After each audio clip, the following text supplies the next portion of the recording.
Hello everyone. So here we are having a question. I think you might have already read the question. If not, then please read it out. We are having two metal spheres and they are having identical charge on each other. And we all know that when something is having identical charge, they will going to repel each other. Both the metal spheres are connected by two massless strings as it is already given in the question, and they are connected to the same common point. Let me draw these two figures so that it become quite easy to understand. Okay, got it. This is the first metal sphere. Okay, let me fill this with color. Just a minute. Yeah, this is the first metal sphere, right? You can see, and this is the second metal sphere, and both are connected by the string. Let me draw the string. Yeah, this one and the another one.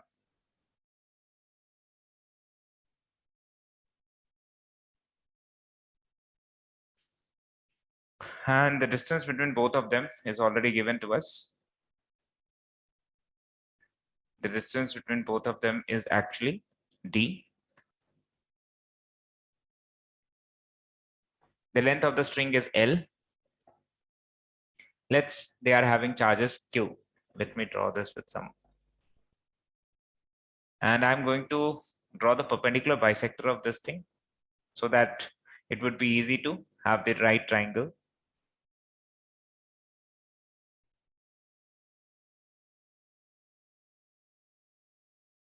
This is the angle theta, right? You can see the tension will act along this way, tension in the string. The weight of the metal sphere will act downward. You can see the weight of the metal sphere. It will act vertically downward, right? Now you can see the tension T can be broken down into two rectangular components. One is horizontal and another is vertical. So I'm going to do that. This is the vertical component of the tension, and this is actually the horizontal component of the tension, right? So I'm going to break it down. This is theta, this must be theta. You know why? Because these are alternate interior angles. So this must be equal to T sine theta, and this must be equal to T cos theta. And since both of these metal spheres are repelling each other with a force called electrostatic force of repulsion, so the force of repulsion will act along this way. Let's take it represented by capital F. Okay. One more thing I need to tell you, the distance between them is d, small d, in the beginning. But as time changes, the distance between them is decreasing. We all know, because the charge on the metal spheres is leaking into the air. It is already given in the question. So we have to take it as a variable. As you can see in that, it is already given. The v varies as a function of the distance x between the two spheres. So you need to understand, in the beginning, the distance between the two metal spheres is small d. It is given in the question.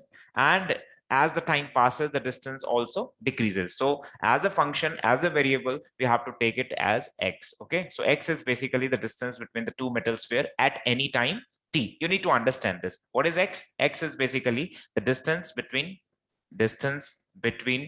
two spheres at any time t, and d is basically the distance in the beginning. Okay, so distance between the two metal spheres at any time will be equals to x. So I'm going to take it as x. Since this is actually the perpendicular bisector, both the length are equal, both the length of the strings are equal, so this is going to form an isosceles right angle triangle.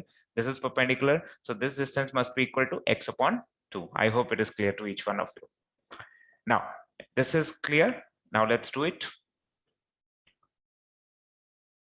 Now we are going to equate the component. As you can see, T cos theta becomes equals to mg. I'm talking about the vertical components. And as far as the horizontal components are concerned, F, the electrostatic force, is equals to T sine theta, right? So let's do it. T sine theta is equals to F, which is electrostatic force constant, not constant, electrostatic force. This is equals to K, and you know K is equals to 1 by 4 pi epsilon naught. I'm going to represent it by K, then Q, and Q. Both the spheres have same charges. That's why Q into Q. And the distance between them is x square, right? So this is equals to T sine theta is equals to, let me write it much more clearly. T sine theta is equals to K Q square upon x square. That's equation number 1. Now, if we balance out at equilibrium, the vertical component t cos theta must be equals to, as you can see, t cos theta must be equal to mg. Take it equation number second.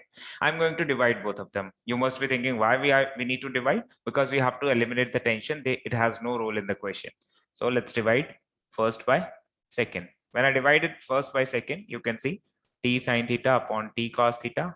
T can be cancelled out, and it is equals to k q square upon x square into mg, and sine theta upon cos theta is equals to tan theta, and this is coming out k q square upon x square mg. As you can see, tan theta, can you see this theta? Yeah, this is the theta. As it is already given in the question that it is already given that d is very, very less. D is very, very less as compared to L. So can you imagine the theta is very small? Theta must be very small. And there is an approximation that we have been using since the class 11th, that when theta is very small, sine theta becomes approximately equal to tan theta. You remember that? Right. Sine theta becomes approximately equal to theta, and there is something also, theta is also approximately equals to this thing. Is that okay? Good. So what I'm going to do, we have to find out the value of tan theta. The value of tan theta is equals to perpendicular upon base, right? And sine theta is perpendicular upon hypotenuse. The problem is, if we apply directly tan theta, then this is theta and this is actually perpendicular, which is already given to us x upon 2, but the base of this is not given. Yes, I know that I can calculate it by using Pythagoras theorem, but definitely it will going to consume another time. So I have written that since theta is very small, then tan theta must be equal to sine theta. So instead of finding the value of tan theta, I am going to find out the value of sine theta. And then since both are become equals to each other, I can use it. And the sine theta is having a formula perpendicular upon hypotenuse. So this is actually theta, and the side in front of theta is, what is that? Perpendicular, it is given, and hypotenuse is also given L. So I hope you got it why I'm going to use it. Tan theta is approximately equals to sine theta, and sine theta is perpendicular upon hypotenuse. The perpendicular in this question is x upon 2 and hypotenuse is L. So this is coming out to be x upon 2L. Is that okay? So I'm going to substitute this value of tan theta in equation number. I have not taken it any equation, so I'm going to take it equation number 3. So I'm going to putting this value of tan theta x upon 2L in equation 3. Let's put, so this is x upon 2L is equals to kq square upon x square mg. Is that okay? Good. So you can see this x square and this x will going to multiply each other and it will going to give x cube, right? So let's do it. So it is coming out to be x cube is equals to, I'm going to send this 2L on the other side. So it will be 2kl. This is not g, this is q square upon mg, right? I hope you can see that 2 is constant, k is constant, l is constant, m is constant, g is constant, everything is constant. And I think the whole thing which is constant can be replaced by some other constant. Let's say x cube is equals to, I'm going to take 2kl and mg equals to some another constant. Let's take it k. Okay, so it is coming out to be I can't take k because k is already there, so I need to take some another name. Let's say this is equals to a is any constant. Now I have to find out the value of q. I think, just a minute, sorry for the interruptions. Actually, I think it would be better if we find out the value of q square instead of this thing, so that it would be much more easier for us to calculate. Or let it be as it is totally up to you. If you don't want to would like to have another constant, you can directly write down that x cube is directly proportional to q square. We can also do this way if it is okay for you. I think majority of the student would not be able to understand it or get it properly. That's why I was actually using a constant, something like that. Okay, let's have the constant later on.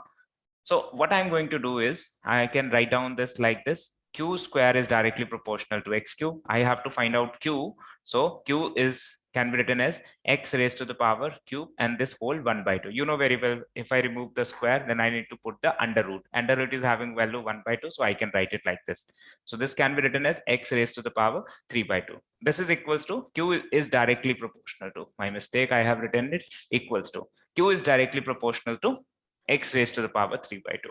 I hope up to now it is clear to each one of you what we are doing. It is not the end of the question because still we have to find out the answer. Just wait for, I think, 2 more minutes, we will have the answer. I hope you have noted everything, whatever on the screen, or got the concept. If not, then pause the video and you can note down. I'm going to delete it right now. That's why I'm going to tell you. So let's do it. So, yes. So now we have some space, so we can write down. So Q is directly proportional to x raised to the power 3 by 2. Now, if you want to have some constant, you can have it. Let's a x 3 by 2. Now I'm going to differentiate both sides, differentiating both sides with respect to time. This will be equals to dq upon dt is equals to a.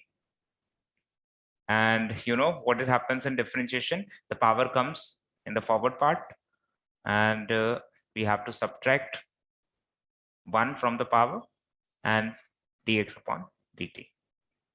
This is dq upon dt is equals to 3 by 2, 3a by 2, this whole is constant, and x raised to the power 3 by 2 minus 1, we all know that, 1 by 2. If you don't know, take the LCM, do it. Okay, so this is coming out to be dx by dt. Now you know what is dx by dt? Dx by dt is actually velocity. Is that okay? So I'm going to write it that dq upon dt is equals to 3a by 2 is whole constant, x raised to the power 1 by 2, and this is equals to v. And remember one thing, we have to find out the velocity in terms of x. As you can see, it is already given that dq by dt is constant. Why? Because in the question it is given that the charge is leaking at a constant rate. So dq by dt must be constant. So I'm going to write it 2 upon 3a dq upon dt equals to x raised to the power 1 by 2 v. Now this whole thing is another constant. Okay, so I can write down v is equals to 2 upon 3a dq upon dt. When I move x 1 by 2 here in the denominator, it will be written as x raised to the power 1 by 2 by cross multiplication.